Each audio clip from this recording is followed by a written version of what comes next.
the boy driving it. There we go now. Right, are you going to take the blame for that? No, because you have the C up and the B up, but not the A up. No, look. I have the A up and the B up and the C up. We're all good now. Oh, you're all good. How are you feeling? You're looking well. Well, thanks very much. To be honest with you, today was a bit, I woke up nice and fresh. I woke up and didn't know what day it was, to be honest. I thought it was Thursday. The usual Monday thing, isn't it? But it's Wednesday. I know, but you see, this is what happens on the bank holiday weeks. You think that, it's going to be a short week, but you woke up today, you already lost that day, so it's going to be a very long week. Yeah, so today was a bit sluggish for me now, do you know what I mean? Didn't come across it. No, well, I could have performed better. Well, not performing, but I could have, I tried to do my best. I know do you know? what you're saying, Come here, we worked out what other wee gadget you worked out. No, because you can't, because it's not official, so you can't work out. What do you mean it's not official? Sure, it's in the pipeline. Maybe it is, maybe it isn't. What do you mean? Did you order it or did you not? This is yesterday. He was on about his wonderful Hoover, and I just asked him about the Hoover that does the wee robot thing and does mopping and everything. And he has it 3 months, and I was just thinking, does the novelty worn off? And then does he still love it? By the way, I couldn't remember. I love Betty. Oh, Betty's doing the business, right? Betty does the business. Betty delivers. She did. Betty delivers. She does. Yeah. Oh no, we'll end it on that one. But then I was wondering, €130. It's a lot of money, but I'll tell you one thing. Would you look at the bags you saved? Oh, Does she bag? She goes back to base and bags herself. She goes back and empties. She does. Right. Betty, and then she goes, I'm charging now, Greg. See, if this wasn't going into 9 o'clock, there's a few things I could say about Betty and her things. Anyway, But we're going to have to go, dude. Oh, right. Pity this wasn't 9 p.m. Oh, we could have milked that one. Less said about that, the better. All right, then. Thanks very much. Okay, it is 9 a.m. The Greg Hughes Show on the way. But first, let's get an important news update, as they all are. And it's over to Donald Kavanagh. Thank you, Greg. Good morning. Senior government leaders are meeting this morning to discuss the energy crisis. Taoiseach Micheál Martin, Taoiseach Simon Harris, Transport Minister Darragh O'Brien and Roads Minister Sean Canny are being briefed on the latest projections on how the crisis is likely to affect the economy here. Among those giving briefings will be NORA, the National Oil Reserve Authority. Political correspondent Sean Defoe says the meeting was planned last week before major fuel protests started and before the overnight Iran ceasefire. They're getting briefings from across government, from the Department of Finance, from NORA about the energy reserves and how much there is in the country, between 70 and 90 days reserved. Really assessing what is the likely scenarios now in the wake of that ceasefire, that 2-week deal last night, because while they're on one hand bouncing the domestic issue and all of these different groups that have come together to organise this protest, they also have to look how far can we believe this is going to turn into a lasting ceasefire. A third day of protest over fuel prices has been announced for tomorrow. The People of Ireland Against Fuel Prices protest group has said on its social media page it's already notified Gardaí of Thursday's nationwide action. It's announced gathering points at various locations, including Letterkenny, Athlone, Cork, Portlaoise, Sligo, Portumna, Cork, Dublin, Waterford and Wexford. Expectations of a second major day of protest in Donegal and the northwest today were not met.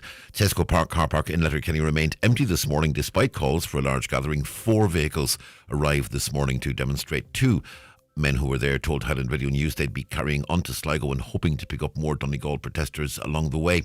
Well, 100% Redress councillor Thomas Sean Devine says he thought there would have been a larger turnout. I thought there was going to be another big show leaving here this morning now, but obviously there's been wires crossed somewhere, but now there's nobody here.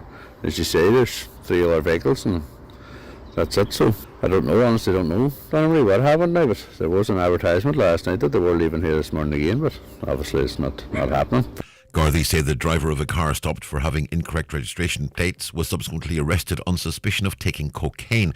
Letterkenny Roads Policing Unit issued fixed charge penalty notices to a number of drivers in relation to non-conforming plates during an operation yesterday. They're stressing that while the Easter bank holiday weekend road safety campaign has ended, their checkpoints continue. Katie Gallagher has more. Gardaí say a registration plate that is almost correct can still be very hard to read, especially by speed cameras or in poor weather conditions. Letterkenny Gardaí are reminding drivers that each non-regulation, missing or obscured plate can result in a €60 fixed charge notice per plate. They say a number of the drivers stopped yesterday had the correct registration plates in their car boot, so they were well aware that the plates displayed were incorrect. Gardaí have also confirmed that one of the drivers stopped for having non-conforming registration plates, then tested positive for cocaine and was arrested. A vehicle was also seized by Letterkenny Roads Police policing unit because its NCT cert had expired in 2023. A fixed charge penalty notice was issued. Looking at the weather forecast for today, Wednesday, sunny spells, particularly further west. Any lingering mist and low cloud elsewhere will break up, allowing sunny spells to develop. It'll be dry for most of the day, but cloud will build later with a chance of some rain on western coasts by nightfall. Top temperatures today, 12 to 16 degrees Celsius, highest the further east you go, in light to moderate southwesterly breezes. And that's Highland Radio News. Check all the day's news on highlandradio.com. We're back with news again at 10 o'clock. But for now, from the news team, good morning.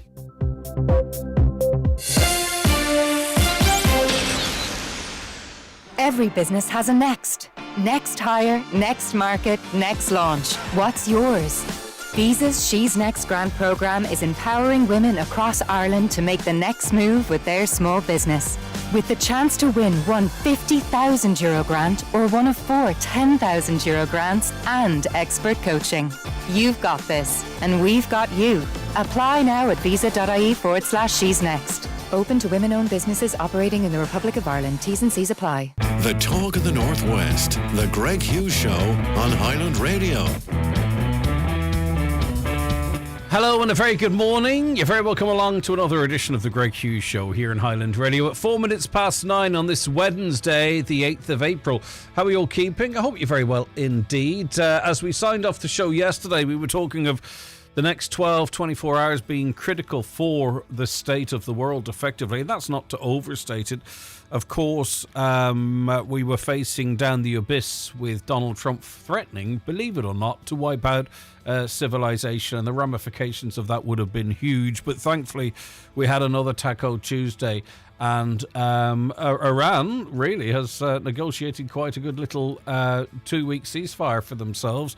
It's their 10-point plan that Donald Trump has seemingly accepted as a basis for negotiations going forward. We're going to have some analysis of that a little later on, purely because it has such an impact on us here in the Northwest, as it does in every single corner of every county, of every province, or every country right across the globe. If you've anything to say in relation to that 086 60 25,000, I'll run through the terms of that tentative deal in the papers. But already oil prices have dropped down below $100, which is the benchmark, the one that's critical.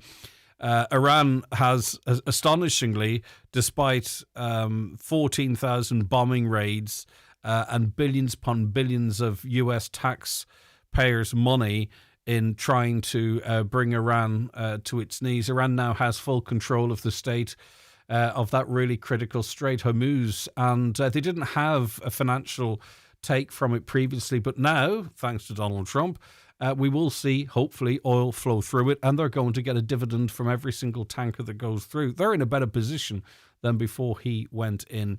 But stocks are down right across the world. There's not going to be, and hopefully if this plays out to turn into a permanent peace, as permanent as any peace can be, you're not going to see huge fundamental changes at the petrol pumps for quite some time, and I think we need to probably prepare for that. But the small protests around the country today, mainly in Dublin, they stayed there overnight. Dublin's, in terms of getting around it, is at a standstill. The main choke points have been blocked by those demonstrating fuel prices.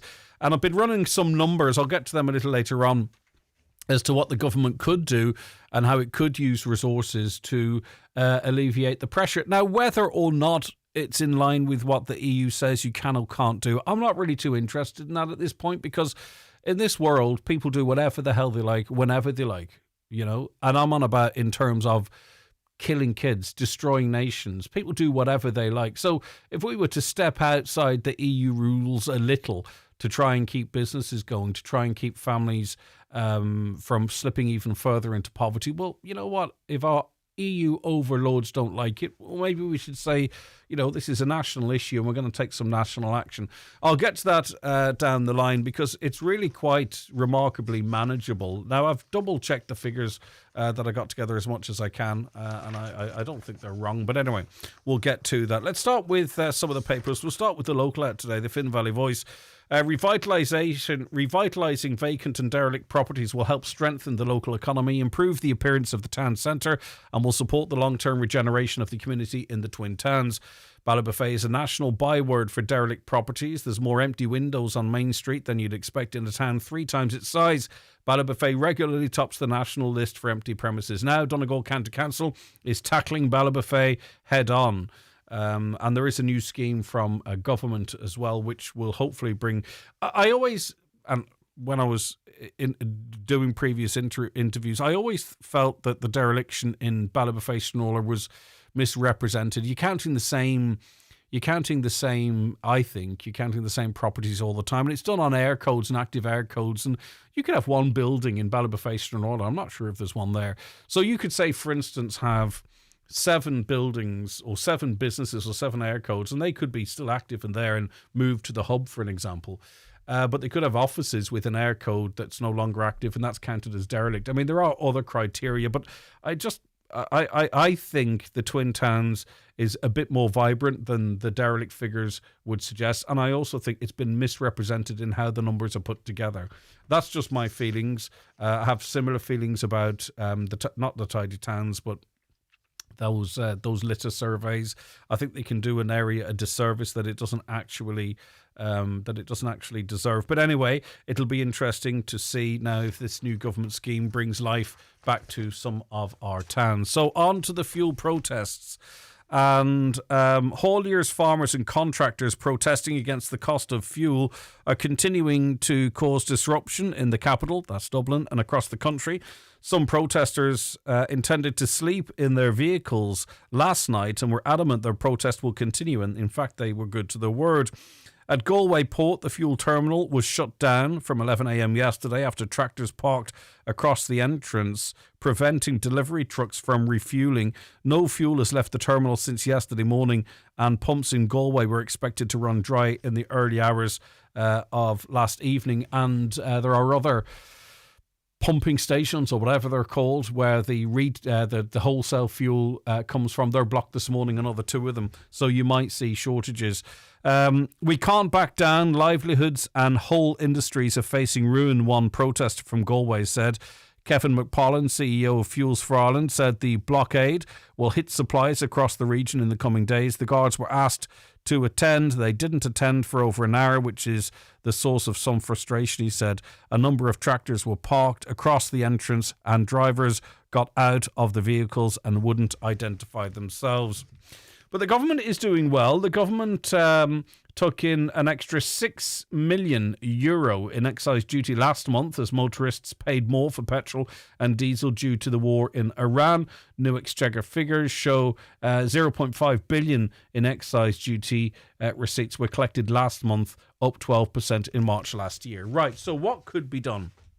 And I was looking at the figures for the government take for the first 3 months of this year have been announced. And I note that they're talking about increased tax income, but also increased spending. So I think it's like 22 billion came in, which is more than they were anticipating. It's more than last year, and 26 billion went out. So you would say, well, there's no money. There's no money to sort out the fuel crisis. But I argue there is, because as I say, and I'm open to correction on these figures, if you want to try and correct me, please do, because I don't want to give bad information. But €1.5 billion, €1.5 billion, €1.5 billion. That's the staggering amount of our tax money the government tucked away into future funds in just the first 3 months of this year. So this isn't spending on schools, this isn't spending on infrastructure or Ukrainians or whatever you want to talk about. This is the money that's being put away for a rainy day. €1.5 billion in the first 3 months of the year.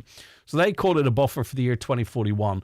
But let's take a look at the prices at the pumps right now. Petrol is hitting €1.96.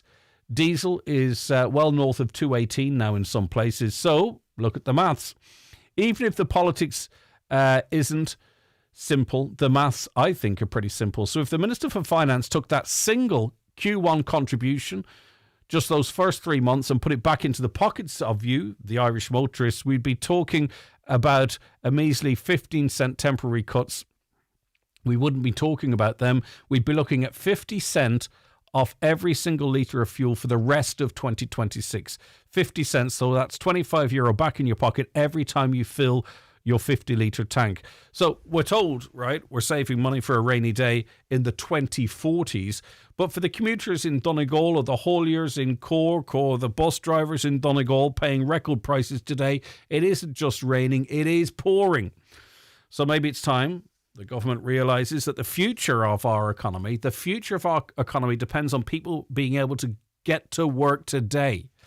So, again, open to correction. €1.5 billion of the tax increase has been put away in the first 3 months to the future funds. If that was utilised to reduce tax on petrol and diesel, it would bring the amount down below where it was at now. People might say yes, but the EU says this, that and that. But as I said at the top of the show, this is a national crisis. We step outside European laws quite a lot, VRT, ETC. There's lots of little breaks and changes from legislation. Why not use that €1.6 billion for the rainy day fund to address the flooding that's happening right now? Because what kind of an economy, what kind of a country will we have in 2041 if we find ourselves now in a situation where buses can't bus, lorries can't lorry, tractors can't tractor, and we can't get to and from work? So anyway, maybe it's not as simple as I laid out. Maybe I've done the math wrong. I tried my best. But 1.6 billion, 1.5 billion, let's call it like that, 50 cent per litre, it could be reduced potentially for 2026, which would give us plenty of time to see a return of the flow of oil and all its derivatives right around the world. Will it happen? Don't think so.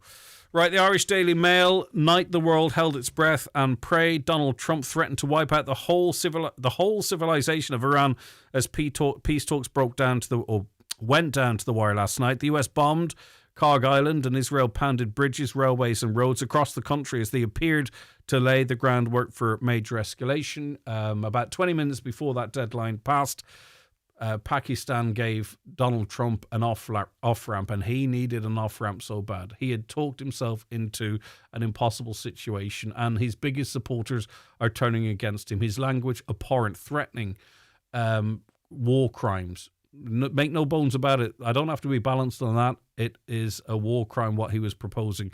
And as I say, Pakistan gave him the off-ramp, and Iran, as far as I can see, are on the brink of winning that war.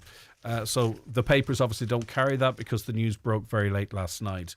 Obviously, because it's the Easter week, there's a lot of activity with teachers' unions meeting, talking about all the big issues of the day. Pay obviously is always going to be there.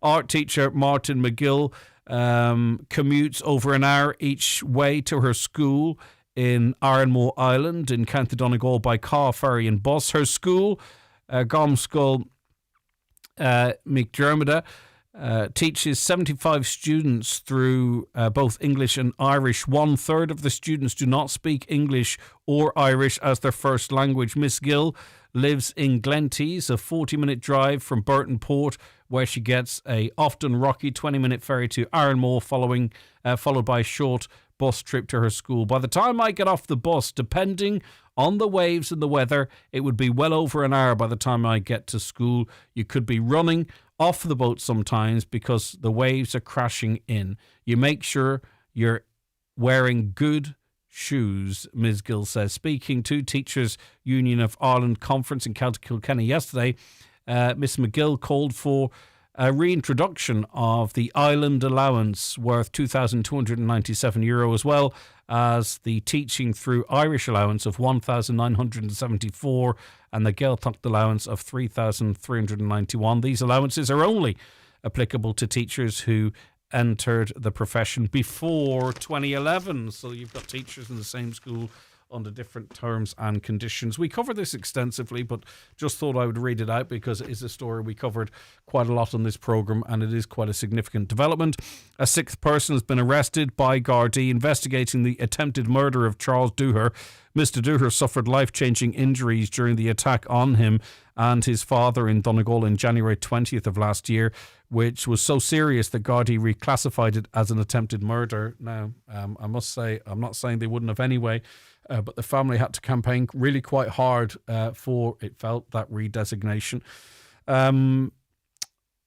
Charles was airlifted to the Royal Victoria Hospital in Belfast following the attack. His father, Charles Sr., who's in his 60s, was less seriously injured and treated in hospital in Letterkenny. A 5-strong gang of masked men burst into the home, the family home, in Lifford, and beat both men around the head and body in what started off as a home invasion and armed robbery. Mr. Dooher lost part of his skull in the violent attack, and there were fears he could die from his injuries, and I know it was very touch and go for quite some time. But thankfully he recovered after undergoing numerous operations, including having a metal plate inserted in his head. And in an update, Gardaí said a 6th person had been arrested. The man in his 50s was arrested on Easter Sunday and quizzed by detectives at Garda stations in this region. And in a statement, Gardaí said he has since been released and a file will be prepared for the Director of Public Prosecution. Right, okay, that's a run through some of the papers. If you've got anything to say in relation to any of that, please get in touch. And here is how. The Greg Hughes Show on Highland Radio. Text WhatsApp 086 60 25000. Call 074 91 25000 or email comments at highlandradio.com. Newspapers are kindly supplied by Cosgrove Centra, Mountaintop Letterkenny. Now with the new look Mountaintop Diner. At the heart of Donegal, your post office keeps the community ticking, helping neighbours, supporting local businesses and making everyday life a little easier. And if you're an AIB or Bank of Ireland customer, your bank is your post office too. Lodge or withdraw cash 6 days a week at your local post office. And Post, making better happen for communities. Allied Irish Banks plc is regulated by the Central Bank of Ireland. Bank of Ireland is regulated by the Central Bank of Ireland. Celebrate your special day at Jackson's Hotel in Ballybuffet, one of Donegal's most loved wedding venues. From elegant ballrooms to riverside views, every detail is crafted for your perfect day. Your love story deserves a magical setting. Make it unforgettable at Jackson's Hotel and let your dream day begin at jacksonshotel.ie. At McDade's Bathroom Plumbing Tiles, Cockhill, Buncrana. It's about more than products. It's about how you're looked after. We're a family-run Donegal business, known for honest advice, quality work and service that's always just a phone call away. From bathrooms and tiling with over 40 fabulous displays to plumbing and renewable solutions, we help you see it, feel it and make it yours with confidence. Done right, done once. Call McDade's on 07493 63050 or visit our website at pjmcdade.com. At Fleming's, we take great pride in having provided quality steel and roofing to all our customers throughout Ireland since 1860. Tell them about the doors, John. OK, Mike. We also provide a full quality range of doors, industrial doors, garage doors, roller doors, insulated doors. Thanks for that, Mike. No dramas, mate. Fleming's, engineering solutions for 150 years. Call us now on 074 91 48 234. Life is full of moments when you need the right legal advice. Buying a home, resolving a dispute, or planning for the future. At Gibson & Associates LLP, we provide clear, straightforward guidance you can rely on every step of the way. Whether it's your home, your family, your business, or something unexpected, having the right legal support from a team you can trust makes all the difference. For professional legal advice across a range of services, visit gibsonandassociates.ie or call our Letterkenny office to arrange a consultation. Highland Radio Time Checks brought to you by EirGrid, the operator and developer of Ireland's electricity grid. EirGrid, powering up communities, powering up Ireland. The time is... The time just approaching 22 minutes past 9, just in reference to a comment Kieran made watching on our socials. Kieran has said 6 million, not billion. And sorry, I'm switching from billion to million in different circumstances. So I don't think I misspoke, but if I do, I apologise. It's 6 million was the extra tax take on fuel. Right, let's go to Sinn Féin Deputy Matt Carthy, who has an important piece of legislation going through the Dáil. Good morning to you, Matt. Good morning, Greg. Good to talk to you again. Yeah, it's been a long time. It has indeed. Right, okay, so talk to us about this civil protection orders legislation which you're trying to progress. Yes, and thanks for allowing me to highlight the issue, Greg. So this is a piece of legislation that I introduced in the Dáil last year. It's the Victims of Sexual Violence Civil Protection Orders Bill. And it's actually quite a simple piece of legislation, but it comes out of conversations that I had as chairperson of the Oireachtas Justice Committee with a number of victims. These are people who were victims of heinous sexual crimes. And in most cases, the people we were talking to were victims for a prolonged period of time. And there were people who successfully secured convictions against their perpetrators. So in other words, the people who committed those crimes served custodial sentences, and in some cases they are still imprisoned but are due to be released over the next number of either months or years. And they told me about a huge fear that they now have as the clock is ticking towards the release of their perpetrator. In some cases we met people who had been victims, who had successfully ensured prosecutions of their perpetrators, and their perpetrators were released, and every day they live in fear because they fear for reprisal, they fear that there would be some effort made to either contact or to harass or to perhaps even commit a further crime. Because now, it pains me to challenge what seems like a very worthwhile proposal, but I must. Is there not a potential for a double jeopardy here, in that, you know, you're punishing a person potentially twice for the same crime? You know, obviously, so we believe. No, go ahead. Yeah, go ahead. Yep. So what the legislation allows for is that as part of the sentence, so when at the point of conviction, a judge can impose the custodial sentence, but can also impose a protection order, preventing the perpetrator from approaching or perhaps even living in the vicinity of the victim once they're released from prison. And in fact, it's not a new piece of legislation. The exact same provision applies in the harassment legislation that the Dáil passed about 3 or 4 years ago. So this is just applying a law that currently exists to an area that it doesn't already cover. And it's about providing that protection for victims, because at the moment, in the case of the victims that I'm talking about, when their perpetrator is released, if the perpetrator was to try and was to begin stalking them or following them or harassing them, they then need to go through an entire new process again. And they have to report it to the guards have to bring it to court, the guards have to then secure, or they can take a civil case to secure a protection order. But that's huge stress and huge distress and huge financial burden. So this is about cutting this off at the pass and ensuring that at the point of conviction, when somebody has gone through the trauma of a trial and actually has secured a conviction, that they don't begin a new countdown to the day that the perpetrator is released, living in more and more fear as it gets closer to that time, that they're actually given that sense of relief. And we've met, as I say, with a number of victims. We've also met with a number of advocacy groups, and they all tell us that this is, as a simple piece of legislation, it could be incredibly profound. For sure, but I'm not about it. I'm kind of more on about its enforcement, right? So, I mean, these would be very broad barring orders. It's not a threat that it could be unconstitutional, infringing on the constitutional rights of someone, even if they've been found guilty of such a heinous crime, their right to freedom of movement. And there's also rights there, whether we like it or not, for a private and family life. How would those constitutional questions be overcome?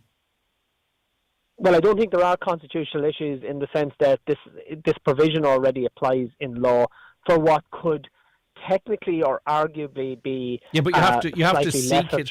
But you have to seek these type of orders. No, under the harassment legislation, in the same manner as my bill allows, a judge can impose a protection order that would apply prior to the release of somebody from prison. And the overwhelming legal rationale for that is that this is actually about ensuring the safety of the public, and particularly of the victim. And we have to remember in all of this, a tiny minority of sexual assaults actually ever make it before the courts and secure convictions.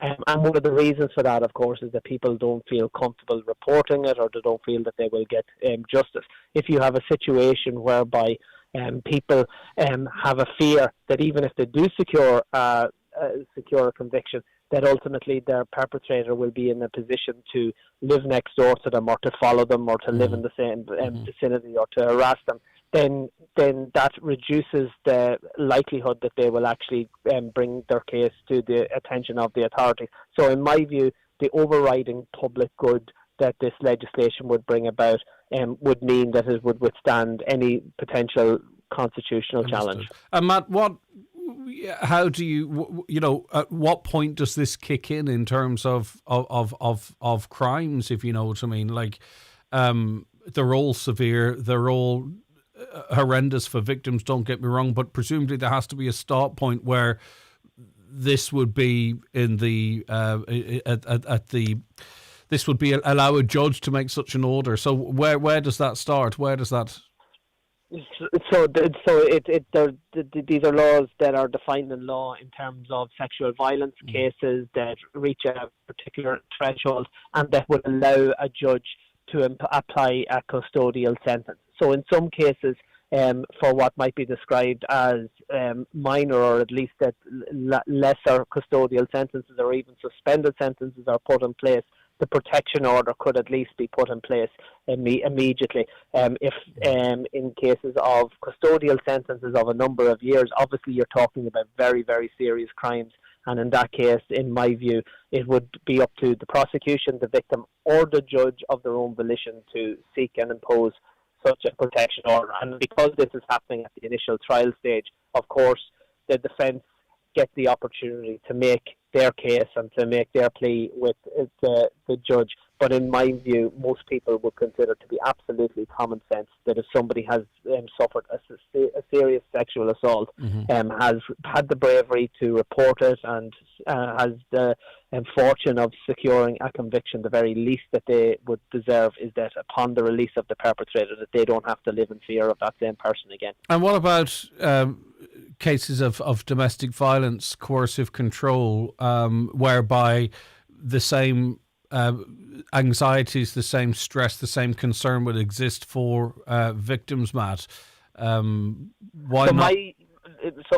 My legislation covers sexual violence cases. So in some instances, of course, there will be a sexual element to that. I understand that, but I'm on about where that's absent. Yeah, so for the legislation as we've produced, it relates to sexual violence cases. And just to say, I'm very grateful that the bill has passed first and second stages in the Dáil unanimously, and now it will be up to the Oireachtas Justice Committee, which, as I say, I chair, to carry out detailed consideration. And in the next number of weeks, we will have hearings with a number of advocacy groups, but we will also have the Oireachtas Legal Services providing a briefing to the committee. And my hope is that if there are any outstanding or legal issues, such as those you raised, or if there is scope to expand the legislation even further, that committee stage will be able to tease all of those things out. Would you be in favour of it being, and I mean, it's you drew it up, but would you be in favour of it being extended to offer primarily women, but men too, presumably, protection? We all know how domestic violence, can lead on to the most worst circumstances. There's an epidemic of domestic violence in this country and on this island at the moment, and also to coercive control. We're seeing custodial sentences for that crime. Would you be in favour of, or will you seek to offer primarily women victims of those crimes similar protections, because they are, although they may not have been the victim of a sexual crime, they still would have the same fear and anxieties of the perpetrator being released and potentially moving into the house next door? Well, I'm absolutely open to any changes to the legislation that people feel are warranted and feasible. I suppose one of the nature of domestic violence cases is that actually it's generally the protection order that comes first in terms of the legal processes. This piece of legislation is to deal with a very specific anomaly, whereby a conviction has been secured, where somebody is about to be released, and there is a huge fear on the part of the victim, which is entirely understandable. So from my perspective, the priority is to get that piece of legislation passed this year. I hope that government will facilitate that, and if there are measures that could potentially strengthen the legislation, certainly if there's measures that would make it more legally robust, then I will be absolutely open to agreeing to any amendments in that regard. But to me, in terms of the people who I have met who have been victims in this cases, and as you say, it's both men and women, but predominantly women, having spoken to them and having heard their stories, I feel that we have an obligation to ensure that this legislation is in place as quickly as possible, knowing that obviously this type of legislation can't be applied retrospectively. So in fairness to those people who have been campaigning for my legislation to be passed, they themselves won't benefit. They're doing it for others. So as others will come forward, tell their stories and secure convictions, safe from the knowledge that they won't have the fear that those people currently have. Okay, thank you very much indeed. That's Sinn Féin Deputy Matt Carthy there. Spring is in the air and there's no better time to refresh your home with the unbeatable value at Grove Furnishings in Letterkenny. Family run since 1978, we've got a huge display of not just sofas but also dining sets, bedroom sets and floor coverings. With free local delivery, refreshing your home has never been easier. Grove Furnishings, just off the Kiltoy roundabout in Letterkenny. Let your new look home start with us. Also at grovefurnishings.ie. Ardon's Construction specialises in demolishing and rebuilding homes affected by mica defects, restoring safety, value and peace of mind. Our experienced team handles every stage: assessment, safe demolition and modern energy efficient reconstruction with clear communications throughout. We also offer site clearance, new builds, plant hire and demolish only services. Working closely with homeowners and approved schemes, we make the process smooth, transparent and stress free. Ardon's Construction. Call 087 406 3860. When it's gone. This week's new Wigig at Home Store and More. All Rattan garden furniture is all 1/3 off. But better hurry, because when all our 1/3 off Rattan garden furniture is gone, it's gone. Also, all mops and buckets are still half price, and all batteries are still 1/3 off. But when our mops and buckets and batteries Wigigs are gone, they're definitely gone. Drop by your local Home Store and More. Visit us online at homestoreandmore.ie. Home Store and More. A happy home. Life is full of moments worth hearing clearly. Laughter with children, the music you love, even the news on the radio. At Connect Hearing in Letterkenny, we help people across Donegal enjoy all these moments again. Our friendly professional team provide a free, personalised hearing check and advice tailored to your lifestyle. Call Connect Hearing today on 074 91 13296 and start hearing life the way it's meant to be heard. Join the digital revolution at Allstate. We're hiring managing engineers and product engineers for cloud-native digital products using Java, Spring Boot, and full-stack technologies. You'll work on our connected consumer cloud with ownership from design to production. Visit allstateni.com/careers. Now, the fuel protests aren't over. There are delays to public transport in Dublin City, and fuel depots in Galway and Limerick have been blocked. This as fuel price protesters and protests caused a second day of disruption around the country. Multiple vehicles were left overnight on roads in Dublin city centre, some from this region, I'm sure. And protesters and protests resumed this morning, with protesters in Dublin blocking both O'Connell Bridge and the North and South Quays. There is disruption elsewhere, but primarily now at these in the capital, but also at the storage depots. Chrissy Watson is a TikToker and talks of life as a haulage wife. Good morning, Chrissy. Morning. Now, obviously, I mean, everyone went into this with their eyes wide open. If you are going to protest at this level with a view to bringing the government to the table, there's going to be disruption, isn't there? I mean, that's just a part of life. There's going to be disruption, and people are just not aware of how much their lives are going to be disrupted without this disruption, basically, of how far it stems forward. What is it like in your household? What is the impact of these fuel prices creeping up and then jumping up as they did?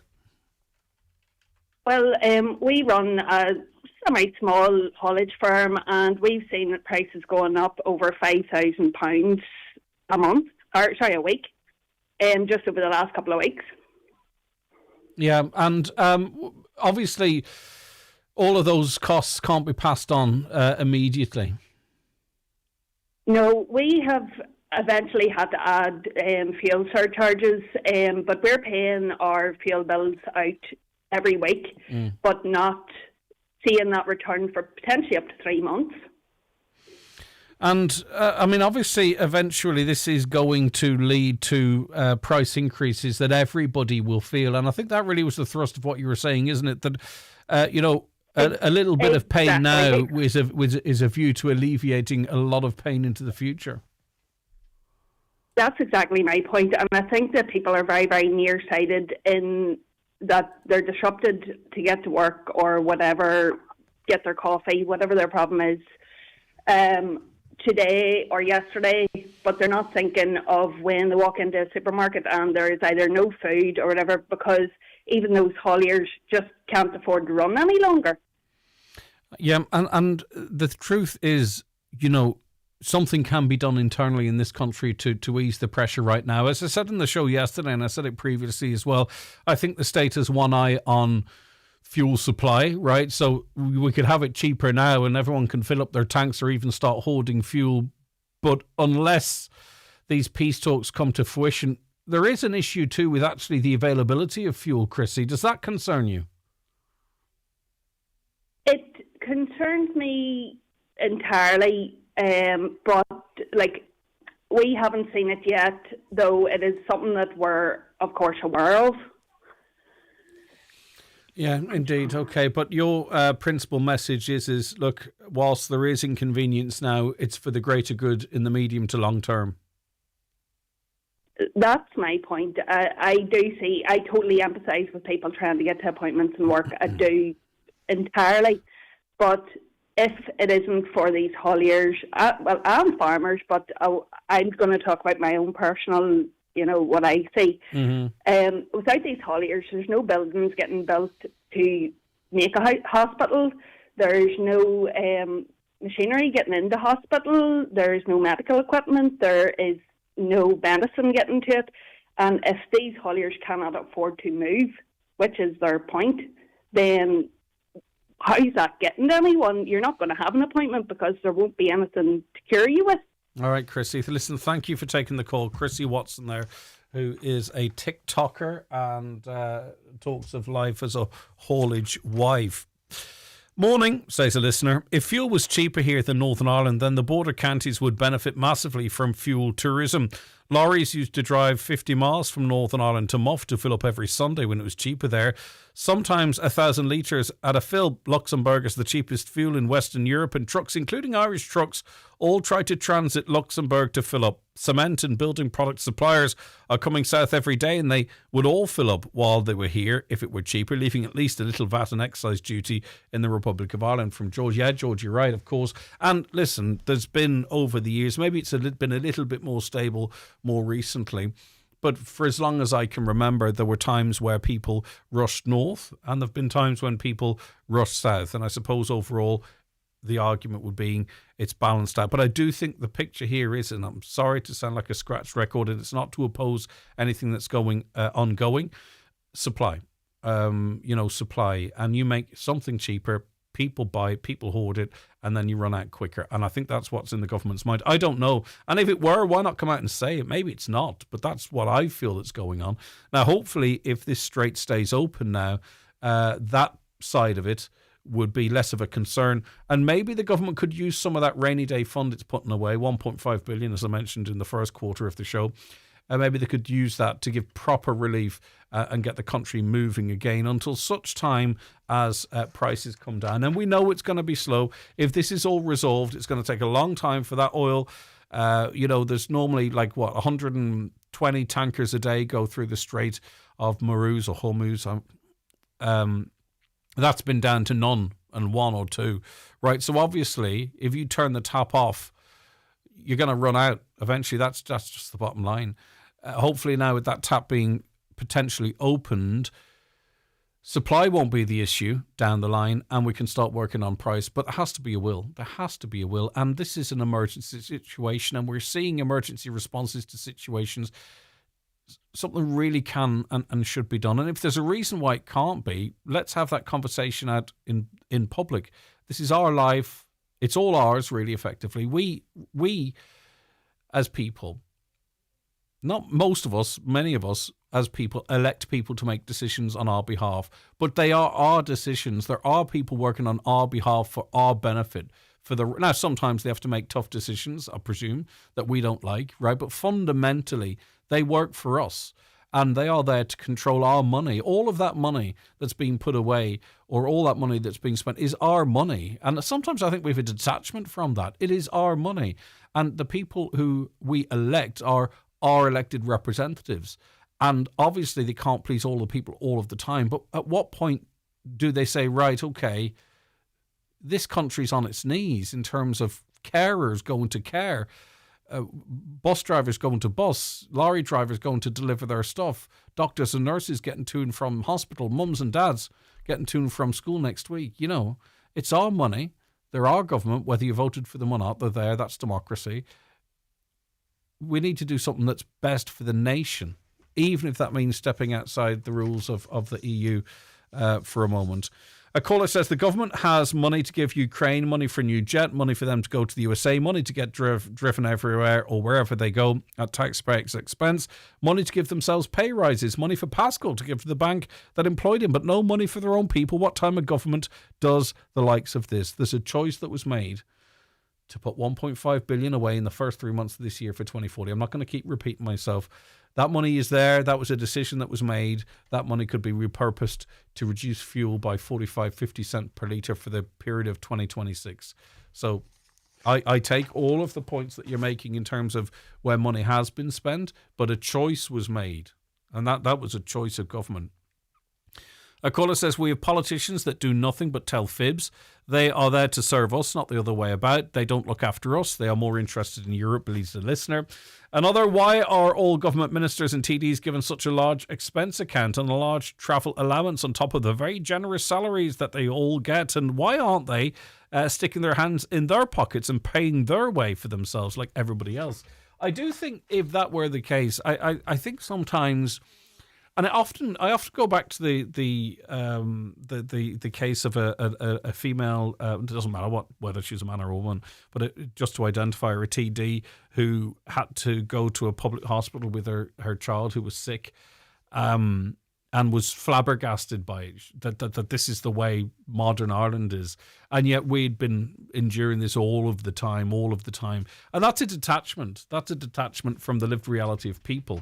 And maybe if elected politicians who have a tough job, don't get me wrong, but maybe if they had to live off the same resources of us and couldn't retire whenever they wanted to as a millionaire with 3 or 4 pensions, you know, maybe they would be able to make better decisions. Because if you're insulated from it and you're surrounded by yes men and women who think you're doing a great job, are you able to make proper good decisions for the people?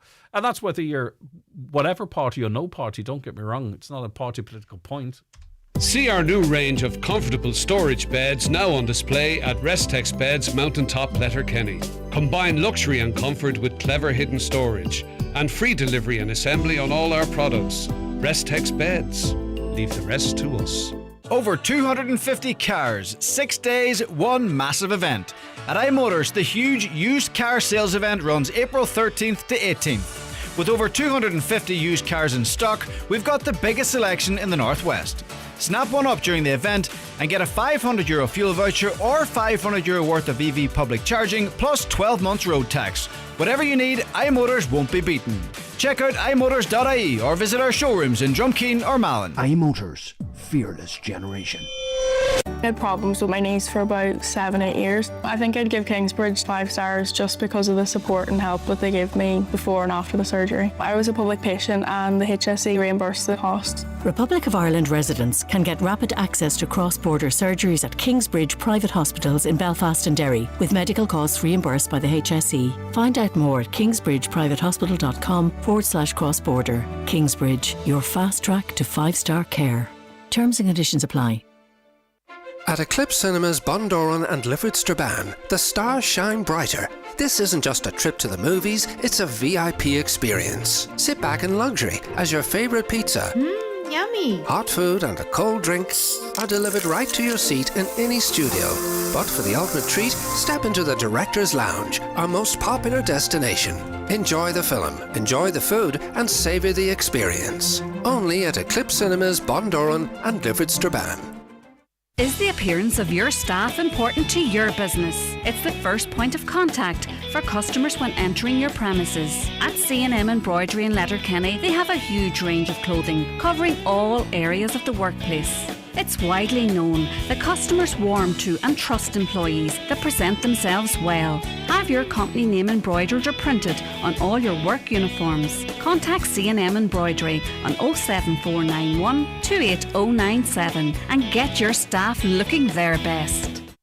Highland Radio weather updates with McElhinney's. Discover the latest styles from your favourite women's wear brands, including Joseph Ribkoff, Naya, Wee, Manari and more. Explore the collection in-store or shop online today at mcelhinneys.com.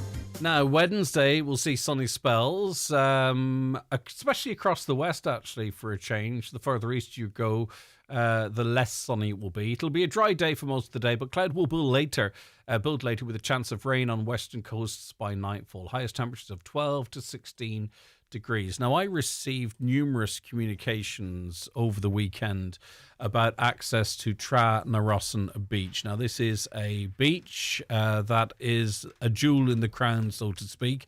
It's a 5-star beach, you could describe it as. But apparently there is a landowner who owns land around Tra na Rossan Beach in Downings and has erected 4 strands of barbed wire, and an entrance gate has been bolted to prevent anyone walking to the beach. Now, this has, as many people feel, always been a right of way. It's a path maintained by the local authority, as far as we can determine. We've been contacted by locals and visitors alike who often use this beach and are devastated that access has been restricted. And a lot of people were arriving, obviously, over Easter and were unable to gain access to that. One local representative in the area joins him now.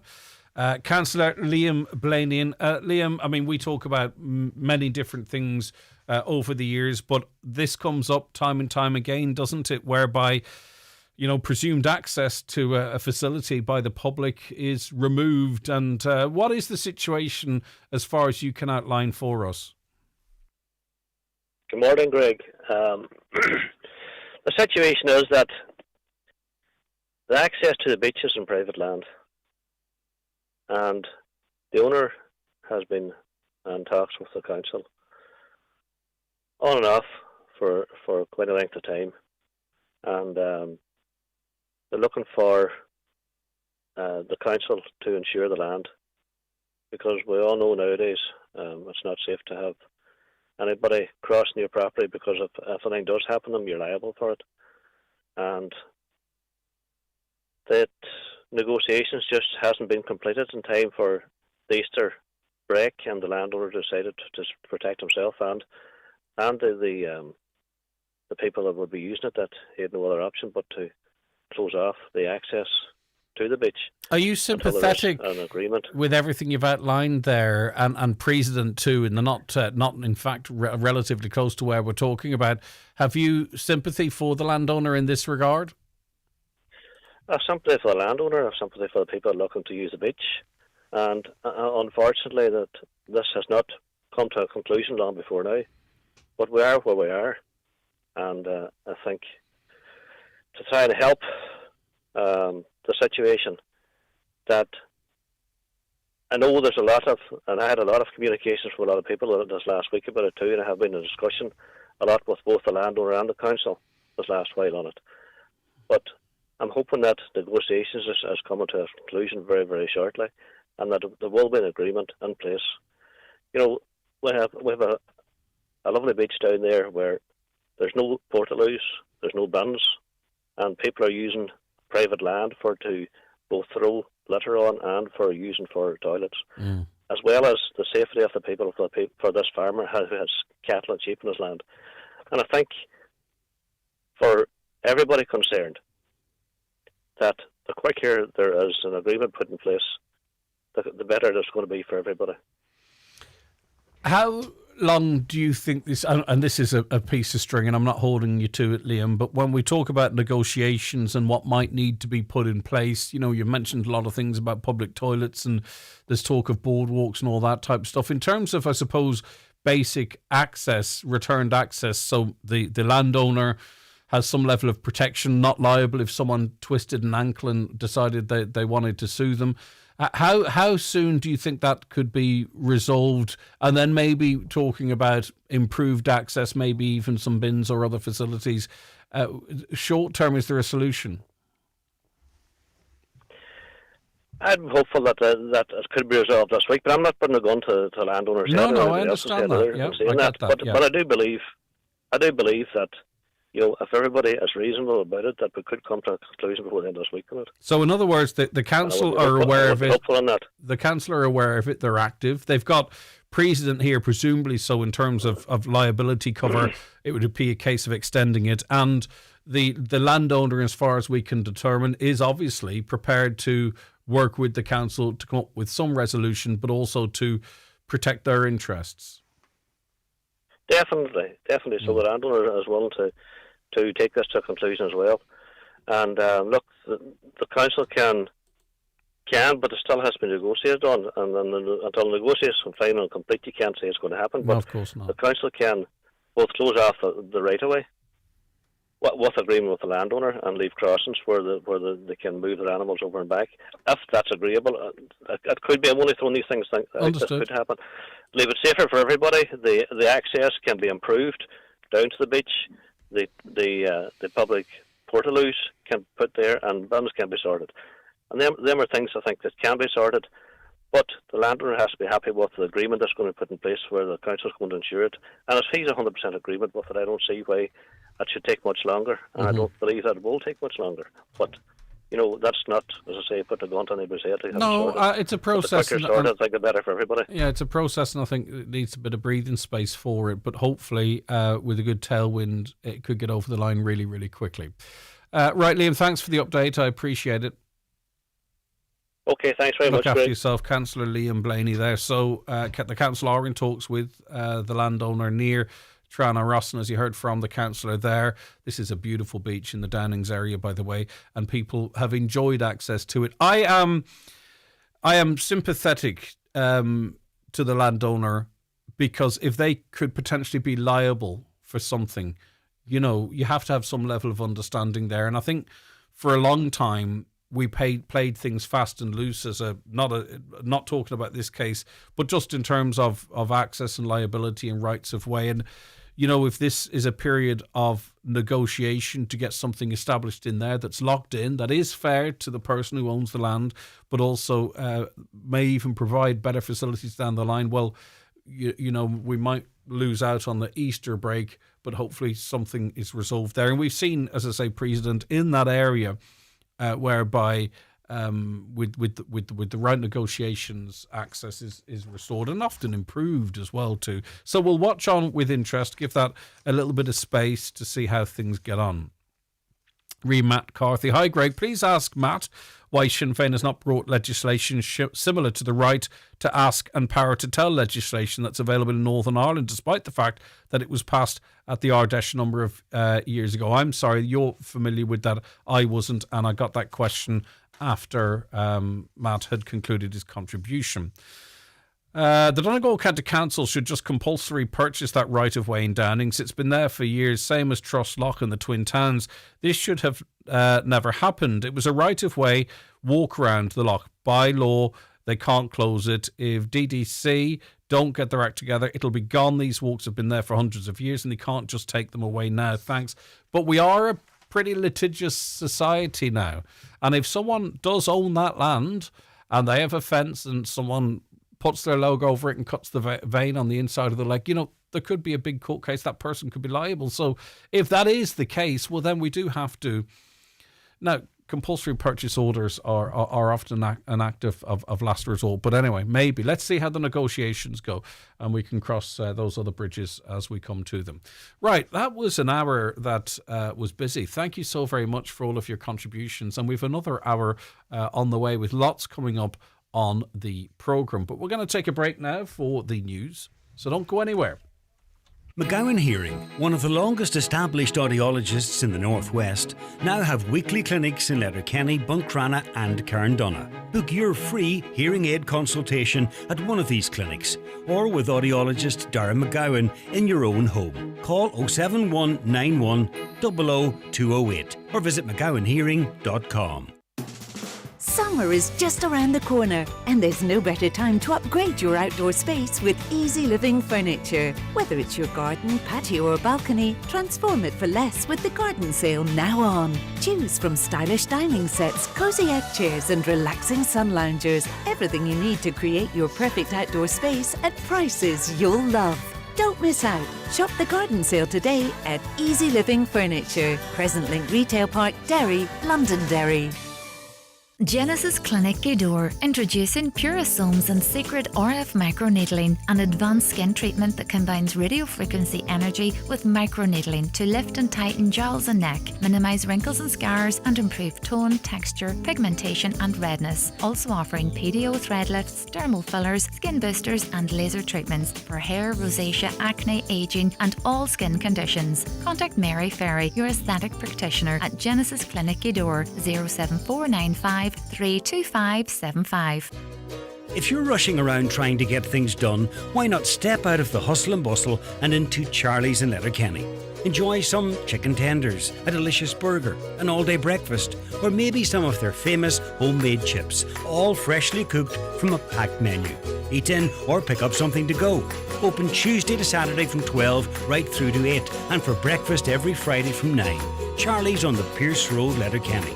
When the hunger hits, pull into Charlie's. Take that out of you. Jesus Almighty. Hi, I'm Faith Short. And I'm Pat Short. We're bringing our brand new show, Short Stuff, to the Ardome Theatre in Enniskillen on Friday the 10th of April and Canavan's Hotel Tyrone on Saturday the 11th of April. Tickets on patshort.com. In a huge Easter bonanza, Donegal Tile Centre have a limited quantity of floor tiles from just $10.95 a square yard, and wood effect floor tiles from only $10.50 a square yard. There's vanity units with basins reduced to €235, and freestanding baths from just €725. But hurry, the sale ends this Wednesday, the 8th, at Donegal Tile Centre, Letterkenny, just off the Polestar roundabout. Live, on air, online and on the Highland Radio app. This is Highland Radio News. Good morning, it's Katie Gillen with the news at 10 o'clock. The crucial Strait of Hormuz is due to reopen for 2 weeks after a ceasefire deal between Iran and the US and Israel. The agreement was struck overnight after US President Donald Trump warned a whole civilization would die if Tehran did not agree to reopen the strait by 1 a.m. this morning. Tehran says it will permit safe passage of oil for the duration of the ceasefire in coordination with Iran's armed forces. Iran's Security Council said it had submitted a 10-point plan to the US via Pakistan, but insisted that did not mean the war was over. Borzu Darahi is an Iranian analyst and believes Donald Trump will stick by the ceasefire. I have a feeling that Trump didn't get what he wanted from this conflict, which was a quick, easy win. He's not the patient kind of guy who would want a months-long war. This was really bad for the world economy. It was starting to hurt his friends. You had American business people complaining to him. I think that he will abide by the agreement for now. A third day of protest over fuel prices has been announced for tomorrow. The People of Ireland Against Fuel Prices protest group has said on its social media page that it has already notified Gardaí of Thursday's nationwide action. It announced gathering points at various locations, including Donegal, Athlone, Cork, Portlaoise, Sligo, Pordenumna, Cork, Dublin, Waterford and Wexford. Expectations of a second major day of protest in Donegal and the Northwest were not met this morning. Tesco Car Park and Letterkenny remained empty this morning despite calls for a large gathering. 4 vehicles arrived this morning to demonstrate. 2 men who spoke to Highland Radio News said they would be carrying on to Sligo and hope to pick up more Donegal protesters along the way. 100% Redress councillor Thomas Sean Devine says he thought there would have been a larger turnout. I thought there was going to be another big show leaving here this morning now, but obviously there's been wires crossed somewhere, but now there's nobody here. As you say, there's 3 other vehicles and that's it. So I don't know, honestly don't know, Donna-Marie, what happened now, but there was an advertisement last night that they were leaving here this morning again, but obviously it's not happening. Meanwhile, trade unions are warning that workers can't be forced to bear the brunt of an energy and cost of living crisis. ICTU's calling for a series of immediate and longer term measures to protect living standards. They include a reduction in the cost of public services, including public transport, greater flexibility from bosses on remote and hybrid working, and scrapping the planned VAT cut for the hospitality sector. Gardaí say the driver of a car stopped for having incorrect registration plates was subsequently arrested on suspicion of taking cocaine. Letterkenny Roads Policing Unit issued fixed charge penalty notices to a number of drivers in relation to non-conforming plates during an operation yesterday. They are stressing that while the Easter Bank Holiday weekend road safety campaign has ended, their checkpoints will continue. Katie Gallagher has more. Gardaí say a registration plate that is almost correct can still be very hard to read, especially by speed cameras or in poor weather conditions. Letterkenny Gardaí are reminding drivers that each non-regulation, missing or obscured plate can result in a €60 fixed charge notice per plate. They say a number of the drivers stopped yesterday had the correct registration plates in their car boot, so they were well aware that the plates displayed were incorrect. Gardaí have also confirmed that one of the drivers stopped for having non-conforming registration plates, then tested positive for cocaine and was arrested. A vehicle was also seized by Letterkenny Roads Policing Unit because its NCT cert had expired in 2023. A fixed charge penalty notice was issued. Sinn Féin Deputy Matt Carthy says victims of sexual violence are constantly living in fear of their abusers. He will introduce the Victims of Sexual Violence Civil Protection Order Bill in the Dáil.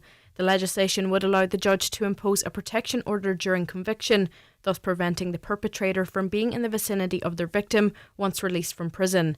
Speaking on the Greg Hughes show this morning, Deputy Carthy says victims must be protected at the point of conviction. They have to report it to the guards have to bring it to court, the guards have to then secure, or they can take a civil case to secure a protection order. But that's huge stress and huge distress and huge financial burden.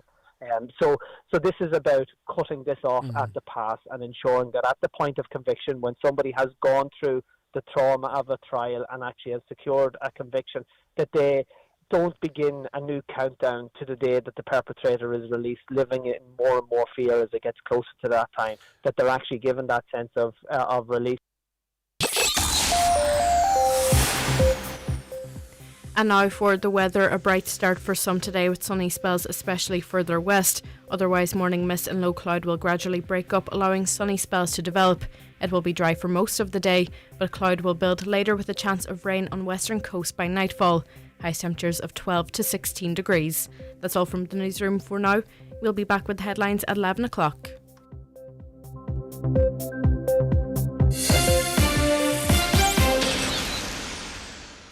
The obituary notices for this Wednesday morning, the 8th of April. The death has occurred of Hans Dieter Hotz of Arranmore Island. A celebration of Hans' life will take place in the Lakelands Crematorium in Cavan tomorrow at 12 noon.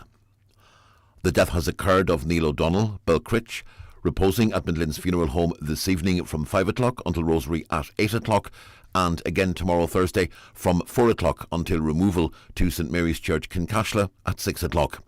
Funeral in St Mary's Church at 11 o'clock on Friday morning, with burial afterwards in Belcritch Cemetery. At the request of the deceased, the family kindly asks for no mass cards.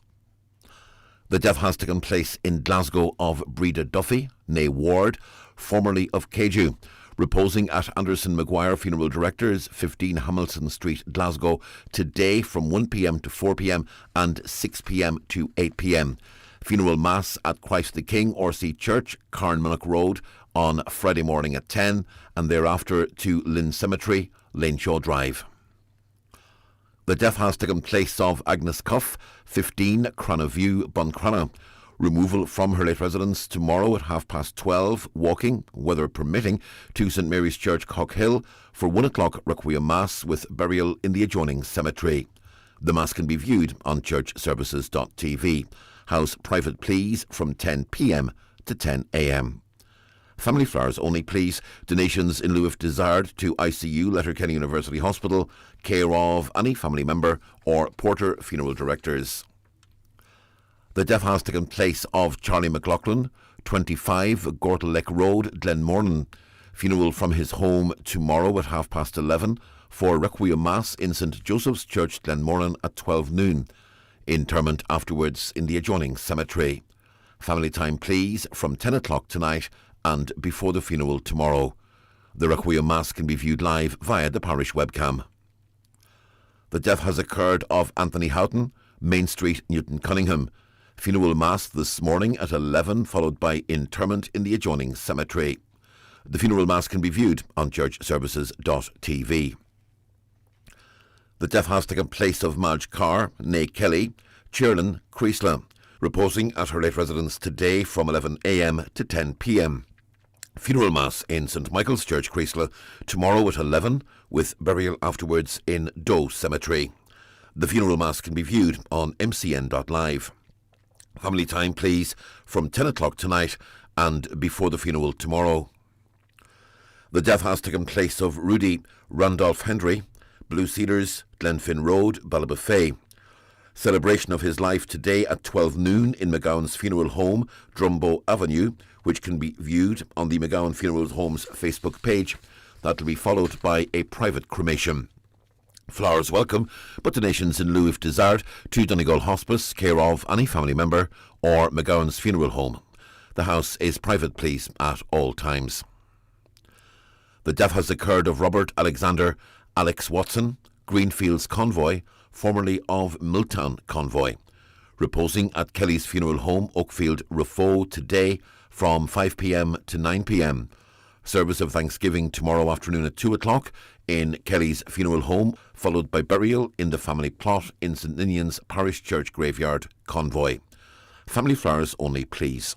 Donations in lieu if desired to the Donegal Hospice, care of any family member, or Kelly's funeral directors.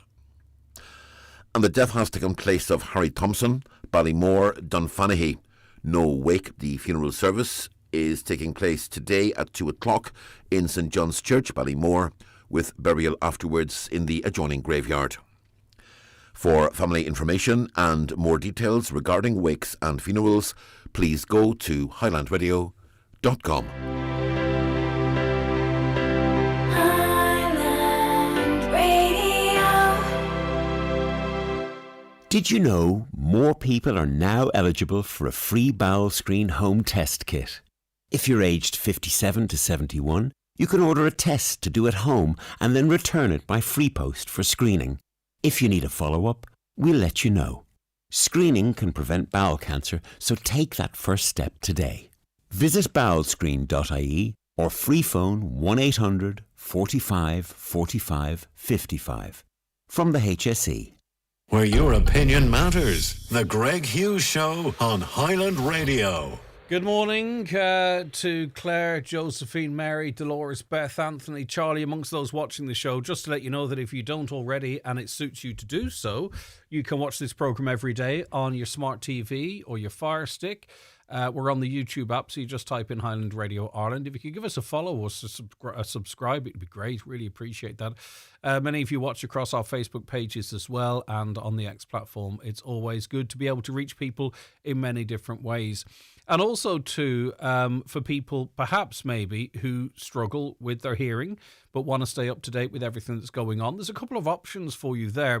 This show is podcast on Spotify every single day. It's available shortly after 11:30. And Spotify includes subtitles and it also includes chapters. So just perhaps maybe if you've someone in your life who is hard of hearing and they want to know what's happening, what's going on, the conversations, well, then you can point them in that direction. So you can either watch the show live and there are generated subtitles on YouTube and Facebook, or indeed watch the podcast. Well, it's not actually watching, but you can read the podcast as it's played back on Spotify. I'm not sure about Apple Podcasts because I don't have an Apple phone or Apple anything for that matter, but it's a really good feature on Spotify. And also too, we have a podcast, a sister podcast to this show. It's the Greg Hughes podcast, released every Friday. and we chat to real people with remarkable stories. We've a fantastic episode coming up for you again this Friday at 11, but it's populated amongst the show. So in other words, if you go to Spotify or Apple Podcasts, you can see every day's show, but also the Friday show will jump out at you because they are specific and, really some remarkable stories. And it's great to be able to, I suppose, put these stories on record forever. We were chatting to Timmy, who's stepped down from his role with Bunbeg Coast Guard after 30 years of service, and not because necessarily he wanted to, but he hit that age of 70 where you must. And it's just a really interesting conversation with a very ordinary but remarkable person, and there are many stories there. And as I say, we have another very interesting one for you coming up on Friday. Marty McElhenney joins me on the show now, and Marty, as you would know, a guest on this show, is a spokesperson for downgraded homeowners in the context of defective concrete blocks. Marty, thanks for joining us. No problem, Greg. Thanks for asking me on. Yeah, and it's off the back of some comments you've made in relation to, and people might say, what? Until they actually hear the story, hold music with Donegal County Council. So tell us the situation. Okay, so yesterday I saw a post on the 100% Redress for All Facebook page, and it was a post by the great Paddy Dever, and he was commenting on the wait times at Donegal County Council DCB office, and he made a comment about the song, that the song choice, that was kind of ridiculous. The song choice was The Homes of Donegal, a really well-known song. I have a problem with that, and I'm not the only person who has a problem with this. You're talking about hold music when you have to ring the DCB line at Donegal County Council, and the song that they play on repeat continuously, and some people are waiting, they're 45 in the queue, they're 72 in the queue, so this is a long wait, and the song that is on repeat is The Homes of Donegal. Now, it's not about the song itself, it's about context here. The song's a great song. The Homes of Donegal is a well-known song, and it's about an emotional attachment to homes in Donegal. That's why it's a completely inappropriate song choice here. People ringing the DCB line at Donegal County Council, they're under serious stress. They're dealing with homes that are cracking and deteriorating, and listening to a song that idealises the homes of Donegal while you're in that situation just makes it worse. And what flabbergasts me is that, I am one of the downgraded homeowners. And 2 years ago, I commented 2 years ago, but it was actually over 2 years ago, I had reason to ring the defective concrete line at Donegal County Council a lot. I was a transitional applicant from the old scheme to the new scheme, and the delays were awful. So I was constantly calling for updates and trying to get my engineer's fees repaid. And I flagged 2 or 3 times that I found this song choice really upsetting. And I knew at the time, from speaking to other people, that I was not alone, that many people had highlighted this. So to see Paddy's comment yesterday saying that this was still the song choice, when Donegal County Council would be absolutely, completely aware that people are very upset and frustrated that this is the song, I can't get over it. And the thing also is that, say, for instance, you made a comment on X or were highlighting something on X, Marty, and someone down the country wanted to troll you or take the hand out of you, they could post the video of that song and a laughing face.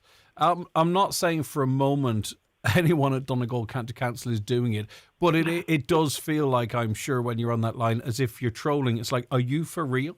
That I have to sit in this line for 6, 7, 10, 15, 20 minutes listening to the Homes of Donegal, and I'm trying to get an update on my house, which is crumbling around me. If the motivation was different, it would be classed as trolling. Yeah, well, it's so upsetting, but at best, it's tone deaf. At worst, it does feel like a slap in the face, especially when this has been repeatedly highlighted. I'm shocked. This was being highlighted 2 years ago. I thought this was bound, I got caught up in the system then, I got caught up with the scheme, yourself, the story behind that, and I've had no reason to ring recently. But to find out now, over 2 years later, that this is still the song, this is still what victims of defective concrete in Donegal have to listen to, and you're talking thousands and thousands of people. So if they have to ring Donegal County Council and they're sitting in their kitchen and they're waiting for 10, 20 minutes, looking at the cracks in their walls, and they're listening to this Homes of Donegal. Yeah, again, I don't think... it's I a don't really think emotive song. Yeah, and I don't think I need to keep putting it in scenarios, but I'm going to again. If you told someone down in Galway, you say, hey, come here, you'll never believe what song we have to listen to when we're trying to get... They wouldn't believe you. Do you know what I mean? Like, so, and the reason I'm trying to give these examples, Marty, is because people might be listening and go, seriously, as if... what? But that's why I'm trying to give it extra context to try and make people understand how it feels hurtful. Yeah, the homes of Donegal, I'm sitting looking at my house now. I'm outside. I'm hiding in the car, Greg, to be honest. I'm hiding on the kids and the children for a bit of peace. And I'm looking at the cracks all over my house, and I'm looking at the cracks all over my neighbour's house. So to me, the homes of Donegal, 14 years ago when we got married, we had that song played at our wedding reception because we had so many people come from abroad that we thought this is a brilliant song. And it is a brilliant song. But now when I think of that song, I feel very upset because to me, the homes of Donegal are crumbling. They're rapidly deteriorating. It's not a nostalgic song in the sense that, I want to go home to my lovely home in Donegal. To me, it's terror, it's horror that all these homes are literally deteriorating rapidly around people. And people, it's dismal figures that have actually been remediated. So we are literally thousands of homes deteriorating, and that song is the song that's played at the DCB, on the DCB line at Donegal County Council's offices. It shouldn't be played in Donegal County Council. There should be no reason for this song when it has been repeatedly highlighted and voiced over the years that this is the wrong song choice. Okay. I can't understand why it's still being played, Greg, is the big thing when it has been voiced.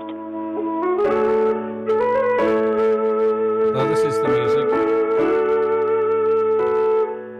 Yeah, so I want to be careful. That's an automated response. I want to be careful no one from the council answers, and we can drop that call now. But just to give people an idea that this is the piano version of the homes of Donegal, as people would know. I just wanted to everybody demonstrate knows. Everybody knows that song in Donegal. All right. What's the update in terms of homeowners downgrading? There was something seemed of a little bit of a breakthrough previously. Has there been any progress since? Yeah, well, I think I imagine there's a bit of a lull with Easter and stuff, and we're expecting a lot of decisions from the appeals panel in the next couple of weeks. But so far we're into the 20s figure now of downgraded homeowners who've appealed, and every single appeal so far has been annulled due to serious and significant errors of law or fact. Multiple serious and significant errors of law or fact. And Greg, that's interesting because I was just talking to somebody about that recently, and the first time, I took legal advice in October 24, asking can I go on the air and say these are legally flawed decisions, and I was told So in October 2024, I spoke on your show. Now, you were off that day. It was Donal. Donal was stepping in for you. But that's the first time, October 24, we voiced these were legally flawed decisions. And instead of stepping in and doing anything, they allowed more people to be plunged into this misery and limbo that we're residing in. So what's the figure? We knew back then. Yeah, what's the total figure now, approximately, of downgraded homeowners, Marty? Well, the approximate figure now, it's about 22 or higher that have had their appeals annulled. But how many do you think are in the process? Funny, I think there should be about 70 odd decisions. And Greg, there's something really disturbing me about that figure, because we knew initially that figure was up around 140. We knew that, 90% of all downgrade decisions had been appealed. Mm-hmm. And then the announcement of the technical review came in, and I had voiced before that I had serious concerns about the technical review as an attempt to bypass the appeals panel. Yes. And we are strong in our group. We have 95 odd in our group, and we stood firm. The majority of us, there's literally probably just a very small handful that opted for the technical review. Mm-hmm. We had closed door meetings in July 24 where we did say these were legally flawed decisions. So we stood firm in our group, and it's people outside our group who seem to have opted for the technical review, and I feel quite badly for them, because I do feel it was an attempt by the state to bypass the appeals panel, because the appeals panel, we did say that these were legally flawed decisions back in 2024, mm-hmm. and we have been vindicated, Greg, because the appeals are proving us correct. Yeah, it's just interesting. You think at this stage, with the level of successful appeals, that someone would save people an awful lot of time and stress and actually review them all. And where there is the obvious commonality, just blanket overturn it. But anyway, listen, Marty, thanks for your update. Yeah. I appreciate it. Thanks Greg, can I just make one wee point? Greg, sorry. I just want to make one point.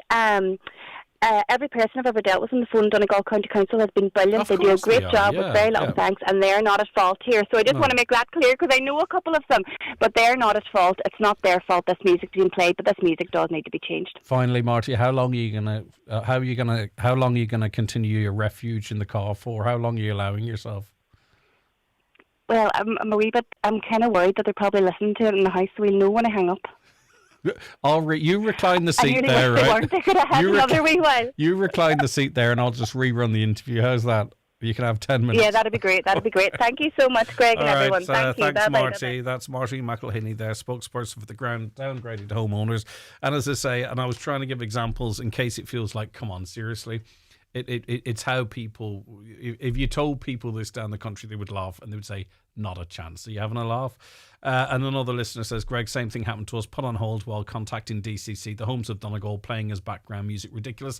We heard it. I played it out live myself. I had to be careful because I would never want to inadvertently broadcast anyone from the council, nor did we. There's a recorded message that comes up as a cycle. But it's still playing. The Homes of Donegal piano version. Not sure who it is. Is it Phil Coulter or some generic playing of it? But anyway, maybe just for that line, something a little bit different. It's not malicious. It's not intended. And it sounds to me a little bit like just an oversight.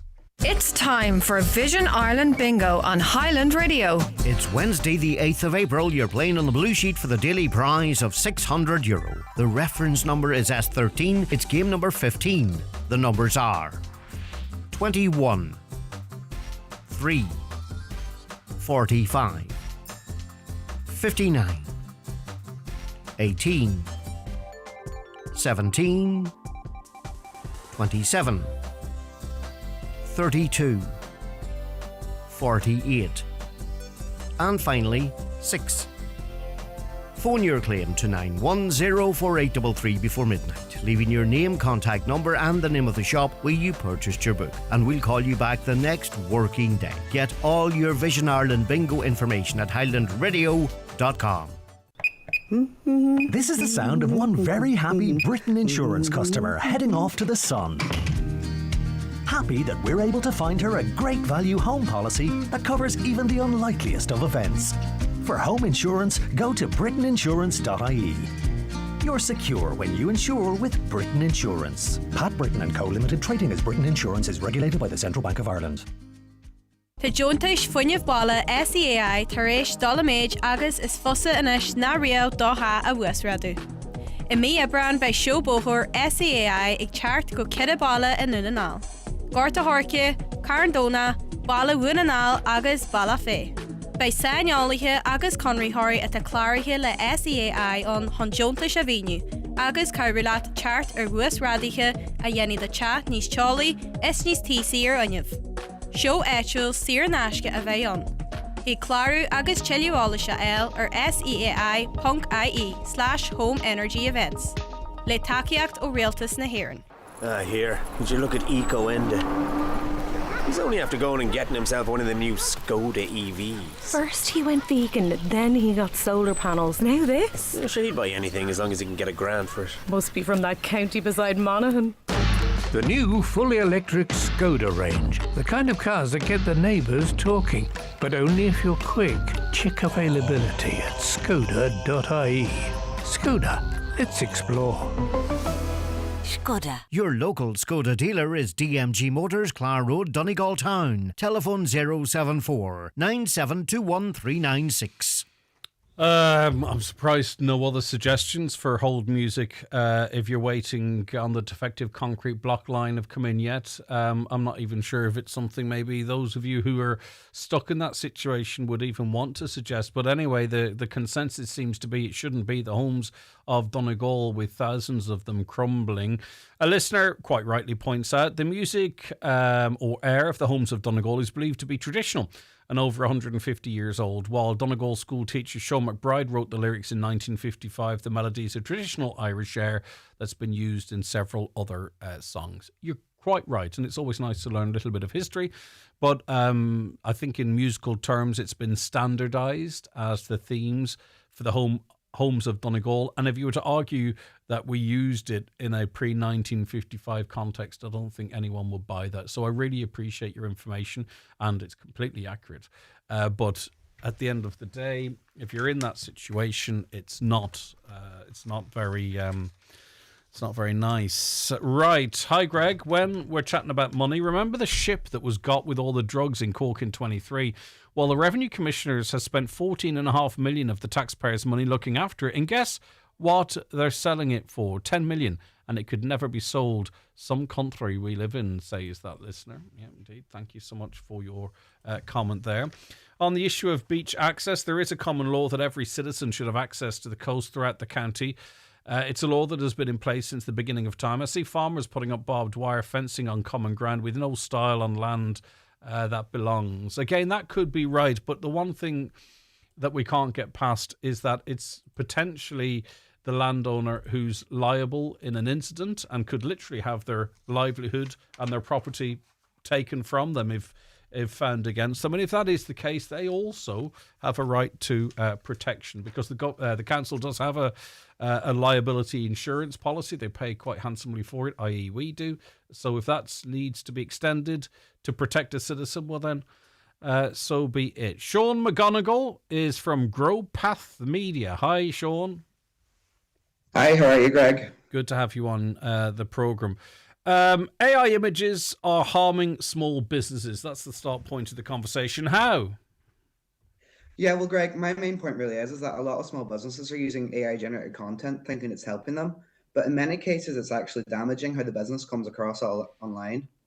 Yeah, and it's not just small businesses. I know that's what we're going to focus on. But I mean, like I'm starting to see, biggish football GA clubs, county boards using it, and it looks cack, and people know it's AI generated and it's lazy, and footballers have 10 fingers on one hand. I think it's not just the small businesses which we'll focus on. I think people really need to understand that you can tell at this point. It might be different in a month, Sean, but at this point you can tell. So what are you seeing that you think's disadvantageous for businesses? Well, I think one main one is this sort of poster style content that's coming out, and I guarantee you've seen it about. It's the sort of thing where they've put in like real photos, but then it's over edited someone's face, or it's stuck in like massive bubble writing somewhere, and it just doesn't look great for any business.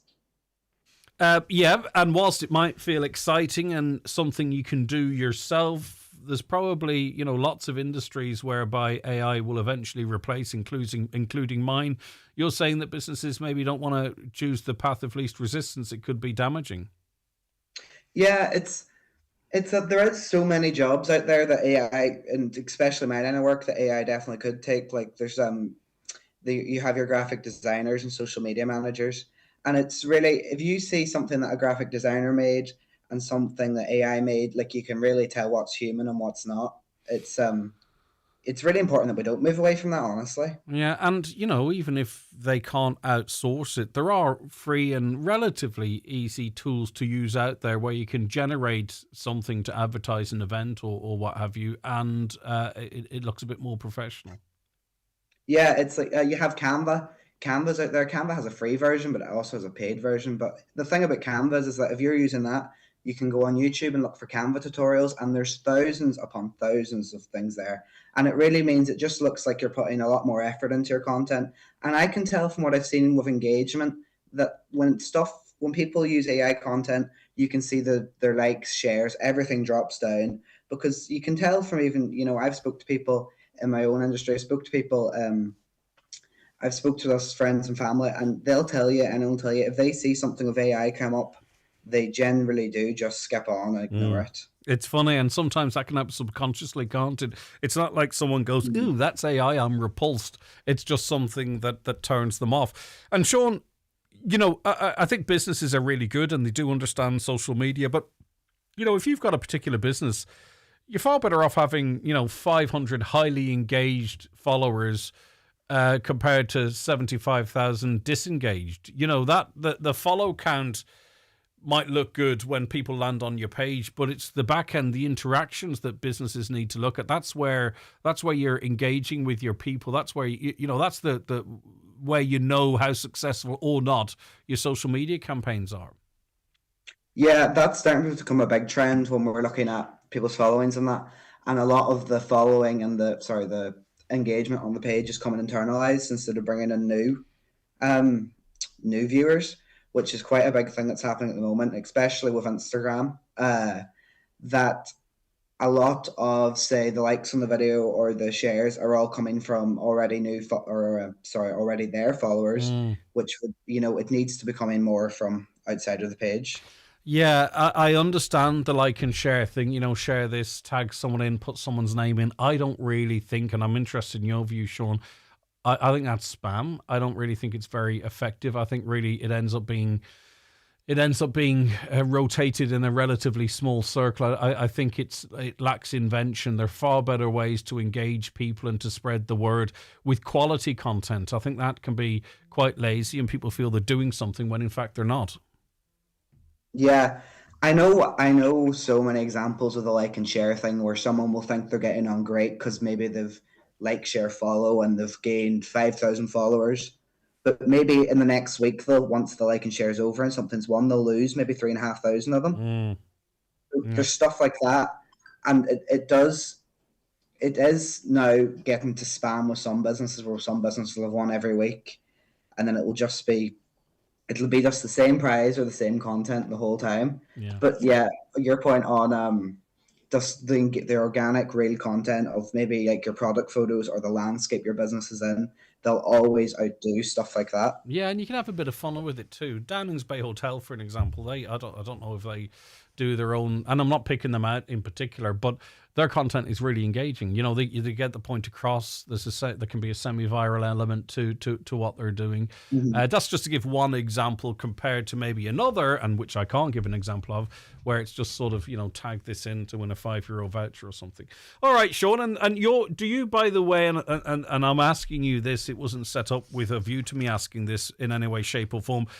Do you work with businesses, GrowPath Media? Is that your job? You work with them on socials and stuff, or what? Yeah, I consult and I do side admin work with them too. But yeah, that's my job or my side job. I do. That's your side hustle. Yeah, it's a side job. Yeah. Okay, good man, Sean. Thanks for your insight. Look after yourself, Sean McGonigal. There, GrowPath Media. Just because I think the message is also too, you have to and it's well worth for a business to take into consideration people who use screen readers, because if you are visually impaired, you use a screen reader, you could create this imagery that there are people in society that aren't actually getting it at all. So there's alt text, or you can paste in the text as well, along with the point that you're making. But just to be sure, you can have a bit of fun with it. There's no harm in that. But if you lean on AI-generated, this is Sean's contention, if you lean on AI-generated content or pictures as your marketing strategy, it actually could be doing you a disservice. Greg, people in Ireland always complaining about the Irish government, yet who do people vote for during election time? Who are people going to vote in during the next election? The very same government again. So why are people now complaining about the government when it's always the same government people vote for? Well, this comes up a lot. Give people a break. Let's break it down in the most simple terms as possible. Firstly, how many people voted in the last election? 50%? So that's 1 in 2 adults. 20% voted for Fianna Fáil, 20% voted for Fine Gael, 20% voted for Sinn Féin-ish, and the rest was split up between the protest votes or whatever it might be, right? So, we've proportional representation. So a person didn't necessarily pick this government, but that's the way democracy works, and that a government has to be formed. And the other side, the right parties, couldn't form a government, but the parties that were in power received enough of endorsement from those that voted to go back into the election. But it doesn't mean people went out and voted and you can, give a whole load of abuse to people and blame them for voting and this is the government that's in there. It's not their fault. It is democracy. It's the way our democracy works. And it's not the greatest, but it's probably one of the best, is it? The alternative, what is it? Dictatorship, first past the post. What would that have delivered? Probably a similar result. Right. I'm going to return to the fuel protest conversation, but I do have to take this quick break because the bills quite simply have to be paid. Make great photos into beautiful gifts at McGee's Chemist Letterkenny. Different gift ideas include canvas prints, freestanding or ready-to-hang art blocks, and personalised photo books, perfect to mark any occasion. There's also jigsaws, calendars, mugs, and much more. For details, visit mcgees.ie. Turn your favourite moments into something truly special with McGee's Chemist Letterkenny. There's value to stock up on this week at Dunnes Stores. Start your day with Kellogg's Cornflakes 1.2 kilogram and Crunchy Nut 1 kilogram, just €5 each. Or treat yourself to selected Cadbury Whisper, Twirl and Hunky Dory's Crinkle Cut Crisps, multi-packs now half price. And find Regina Blitz Kitchen Roll 8-pack, now only €12. Plus, save more with your 10 off 50 voucher. Dunnes Stores. Always better value. Terms and conditions apply. Vouchers can be used on next grocery shop. Get the job done with the right tools or equipment from Watson Hire in Letterkenny. From power tools to hand tools and diggers to dumpers, you'll find all you need at Watson's. Scissor lifts, generators, power washers, whatever you need to get the job done. For a fast and reliable hire service, contact Watson Hire Lisnanen in Letterkenny on 9167777 or see watsonhire.ie.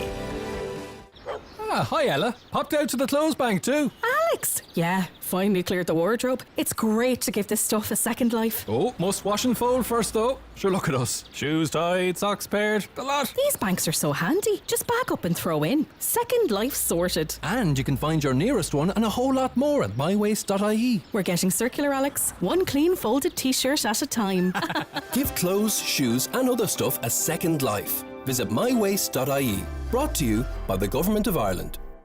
A massive 3-day sale starts this Thursday 9th at McGinley's Furniture, Letterkenny. Enjoy incredible savings on sofas, beds, mattresses, dining and occasional furniture, including up to 50% off selected floor model sofas. It starts this Thursday at McGinley Furniture, Letterkenny. Experience the style of Benetti suiting at Evolve Clothing with a wide selection of suits, modern tailoring and excellent size availability. Visit Evolve Clothing at Letterkenny Retail Park or shop evolveclothing.com. Open 7 days. Welcome back to the programme. Okay, so there was a huge movement of people yesterday in protest over fuel prices. There were further protests today, which are having a quite significant disruptive impact in terms of fuel depots where the wholesale fuel is taken to be distributed amongst the various petrol stations, in inverted commas, and also Dublin. Dublin's commuter traffic this morning was very heavily disrupted. There are protests planned again for tomorrow with gathering points Donegal, Athlone, Cork, Portlaoise, Sligo, Portumna, Cork, Dublin, Waterford and Wexford. The People of Ireland Against Fuel Price Protest Group is behind it. They're organising it on social media. Councillor Thomas Sean Devine of 100% Redress Party is with us. And by all accounts, there was a huge turnout this morning. We don't know how many vehicles, I suppose, that turned up yesterday are still down the country, but people also have businesses to run as well as everything else, Thomas. Are you surprised at the turnout today? Were you expecting more? You were down there. Yeah, good morning, Greg. Good morning, dear listeners. Yes, Greg, I went down this morning. Unfortunately, I couldn't make it yesterday morning with other commitments, so I decided that I would go this morning. I seen the advertisement up yesterday evening that there would be another one going this morning, so I decided I would go this morning and support it. And since that, I've seen one organised for tomorrow, so again, I'll go and support that tomorrow. But I was, Greg, taken back a bit that there was only a small amount of people turned up this morning. Now, in fairness, there's probably a lot of people that were still down the country in that, and as you quite rightly says, there's probably people who business commitments and work commitments now that probably couldn't make today either, but it's good to see that it's still going ahead in Dublin and places, and there is a protest in Sligo today as well, so I think maybe there was just a wee bit of wires crossed that there wasn't too well advertised, or not it wasn't too well advertised for this morning. But yeah, but I mean, obviously, on launch day, people wanted to have for it to create a big impression, and it did. But at the end of the day, you don't need that many vehicles to cause the type of disruption protesters want to either. It doesn't take. How many lorries would it take to lock up Sligo? You know what I mean? So, I mean, if that's the motivation. Yeah. No, Greg, listen, we shouldn't even need to have the protest, or anybody shouldn't need to have the protest. This is ridiculous. I think the government could have done far more, Greg, regarding fuel costs. 500 litres of oil yesterday was costing over €900. This was ridiculous. Like, the cost of living crisis, people's already struggling as it is. I listened to your show last week, Greg, where a gentleman was on stating, 50 litres of diesel was €104. He got €1.70 out of that's what he got in the phone station. Government was getting 65. There's a lot of reductions that the government could make here immediately to relieve these people that's running coach companies, lorries and stuff that will be spending large and large amounts of fuel every day. And they're just not doing it, Greg. And they haven't even answered the people's letter requesting a meeting and requesting answers up until yesterday. And as far as I know, this morning, they still haven't responded to protesters. And this is not good enough, Greg. That people have to go to these extremes to try and get answers from a government who's there to represent us. But I really find it hard to get excited about politics, Thomas. Sorry, and I'll tell you why. Yeah. The politicians are on holidays. The Dáil's shut down. We're in a crisis. We literally were this morning on the brink of one of the greatest global catastrophes in the world ever. We're seeing diesel now 220, 225. I haven't heard opposition parties calling for maybe they have, sorry, by the way, for the Dáil to go back to work. Go back to work. The truth is a lot of our representatives, A, they don't have to pay their own fuel, but B, they're probably on their Easter holidays, and the country's being shut down when the Dáil isn't even sitting. Well, Greg, unfortunately, the opposition parties have called for the Dáil to reset again. Right? They have, they have. There's parties that have called for the Dáil to reset again, and they're not being answered. He rightfully says, like last night, that we had one of these world leaders setting a catastrophe over in the Middle East, and our Dáil should have been sitting because this affects the whole world. It affects us all, what's going on. And they don't. They're off on holidays, Greg, and as you say, quite rightfully says, this is not good enough. This Dáil should be sitting. They should be answering these questions. They should have been sitting yesterday. This protest was organised a couple of days ago. They knew it was coming. They knew it was going to cause carnage around the country. And the country's been brought to a standstill. The people are fed up, and they should be answering them questions, Greg, and they're not. They're not coming out of their way to try and help people at all. And we've seen that over through the years. You see, by the time they we only have to look at our own crisis, so the effective concrete block crisis that we have here, Greg. It's a constant fight to try and get the minimal things done through our own, and now we have the same with the fuel, and they're just not listening. Yeah. All right. Okay. Well, we'll see. People have the right to protest. I mean, the bottom line is, if I were doing PR advice, which I don't, this will have petered out by the time the Dáil sits again, and the opportunity may. But anyway, we'll see.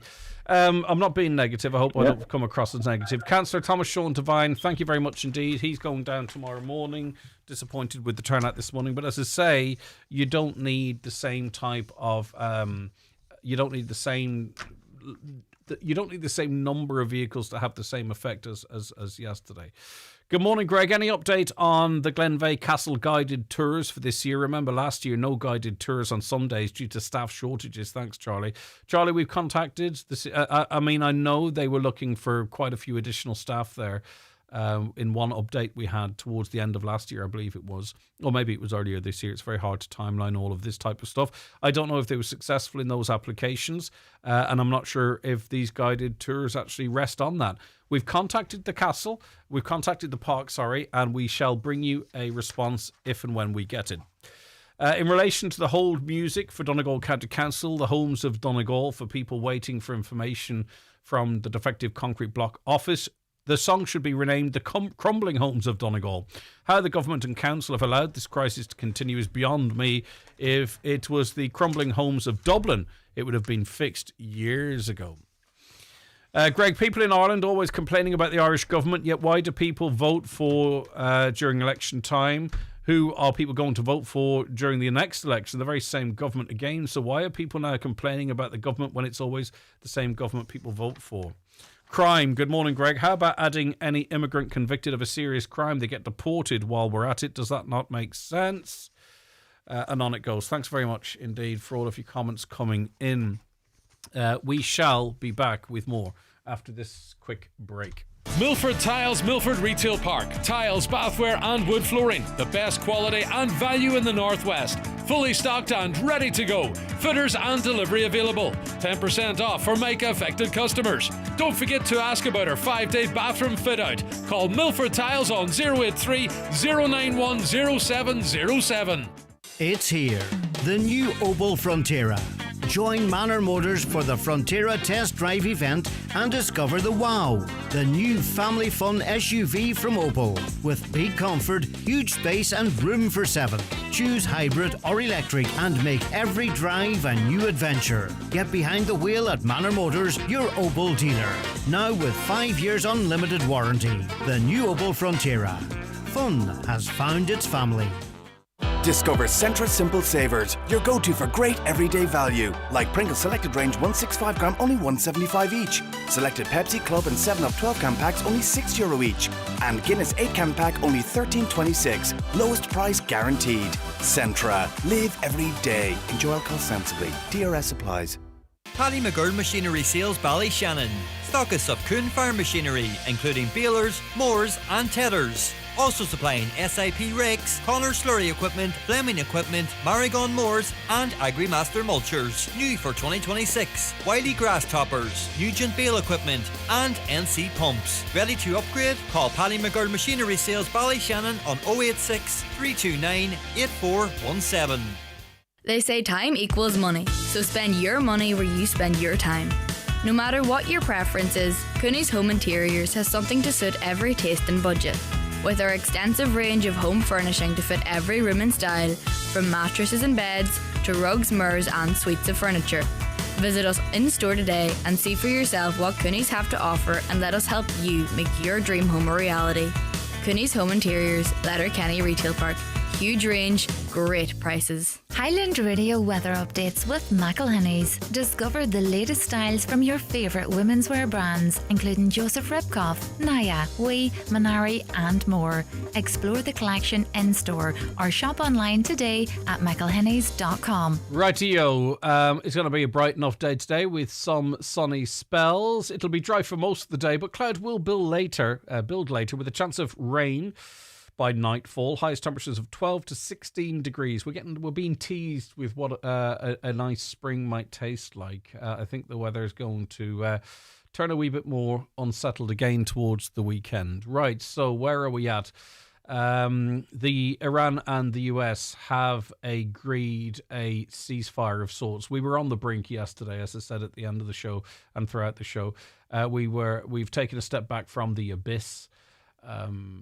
Iran has achieved quite a bit in this war. They've beaten the US in terms of resilience, it would seem, and resolve. And now they are in line to collect billions by running effectively the Strait of Hormuz, which was open and free before Donald Trump and particularly his string puller Benjamin Netanyahu began what they did. Christy Galligan joins us now. Christy, you're of the view, and I think a lot of people share it, including dozens of Democrats, that the US president is out of control. Expletive-laden tweets, X's, truth socials, whatever you want to call them, threats to destroy an entire nation, threats of war crimes, crazy stuff. Yeah, and you know this, I mean, I followed, unfortunately, like we've all followed this madman's vitriol for the last number of weeks, and ever since the 28th of February when he decided, along with Netanyahu, to start a war with Iran. What he has created now is even worse than what was originally there. And Iran now has come up with a 10-point plan against America's 15-point plan. And Trump, in some ways, has seemingly in interviews agreed to some of the he says it's a document he can work with, yeah. He can work with, which is a total contradiction, because if he can work with some of the stuff that Iran is looking for, like reparations, controlling the Straits of Hormuz, which was in international waters, not controlled by anybody, and to give in to all of that in order to have a ceasefire with Iran shows he's been humiliated and actually he's lost. And I say he's lost the plot, but he's really lost this attack on Iran. The resilience, as you said, of the Iranian people showed that they weren't willing to give in at any, no matter what bombing that was going to happen in their area. They were not willing to give in, and now they have more control than they ever had before. But Christy, how was this allowed to get so far, do you think? Because, the way a lot of people would have thought American politics is that, the president is a figurehead, and really it's the civil servants and his understudies that make the calls. But clearly politics isn't set up like that. And people around him enabled him to get the United States into a no-win situation. A no-win, especially once the bridges were populated voluntarily by people in Iran and the power plants were surrounded. He had no out other than this off-ramp that he was capitulation. Yeah. I call it well, it was. I call it a capitulation. Yeah, it was capitulation, but it also shows. But you see, the difficulty here is that NATO and European allies who disagreed fundamentally with him weren't strong enough to be forcefully objective, I think, against maybe Spain, who didn't agree, or maybe Macron and France, who were totally against this Iranian war, decided that to cow down to Trump's every idiosyncrasy and things that he wanted, and people, the sycophants within his own administration, like Hegseth and Vance and all of those, they were willing to agree to anything that Trump has said, especially on his Truth Social, which seems to be just a rant-laden But they believe in media. themselves potentially liable also themselves, let me put it like that, for war crimes. Yeah, but this is the point. We have Trump, who is consorted with the two war criminals, Netanyahu and Putin, and yet he sees himself as some sort of patriot for the world, and this is a man that came in on the basis that he wasn't going to be involved in any wars, said he has now stopped 8 wars, and now he started one himself, and he is now consorting with war criminals and involved in war criminality himself. I mean, who can trust that administration, or Trump administration, anywhere in this world? The global economic... he also has been forced to lift the sanctions on Russia. So now this crisis is financing Russia's war machine. He's now being forced also to lift all sanctions against Iran. United States is completely isolated by the countries of the Middle East. He even called out the likes of South Korea and others. He has put his country in a crazy position. Will he... Will the 25th Amendment be invoked, and will he be removed as not being fit for office? Because it's very hard to see how he can rehabilitate himself. Well, I think we'll have to wait for the midterm elections, really, to see if the Democrats can flip both the Senate and Congress. And if they do that, if they can flip it. Now, remember, Trump was twice impeached, but unfortunately, we didn't get to the impeachment part where he could be removed from office. The reason being is because the GOP and the MAGA group behind him decided no, they wanted to, or they believed in this ideology that Trump was spoofing.